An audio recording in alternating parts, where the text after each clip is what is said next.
Cette guerre durera et il faut nous y préparer. C'est ce qu'a prévenu tout à l'heure Emmanuel Macron.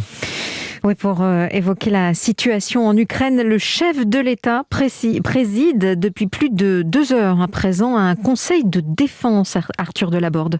Oui, Emmanuel Macron entouré des ministres des Affaires étrangères, de la Défense, de l'Intérieur et de l'Économie. La présence de Bruno Le Maire est à souligner car il s'agit non seulement de faire le point sur la mise en œuvre des sanctions contre la Russie déjà adoptées en Conseil européen, mais aussi d'évoquer les nouvelles sanctions qui pourraient être adoptées dans les prochains jours, à commencer par le recours à ce que le locataire de Bercy qualifie d'arme nucléaire financière, à savoir l'exclusion de la Russie du système de transactions financières SWIFT. Sur ce point, l'Élysée se montre relativement confiant. L'entourage d'Emmanuel Macron ne parle pas de blocage, mais d'un débat utile sur ce dossier à l'échelle européenne, alors qu'une décision doit être prise à l'unanimité par les 27. L'Allemagne s'est d'ailleurs dite prête tout à l'heure à accepter une restriction ciblée de l'accès de la Russie à cette plateforme interbancaire SWIFT.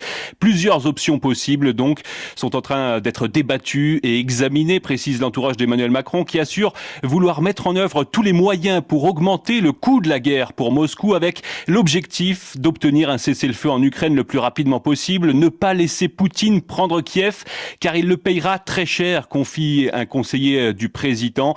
Et justement, parmi les autres points évoqués en ce moment lors de ce conseil de défense, la nature du soutien à l'Ukraine, en particulier, vous l'avez évoqué, la livraison d'armes défensives et des initiatives diverses également à prendre à la fois sur le plan international, mais aussi de protection de la communauté française et d'évacuation des ressortissants européens.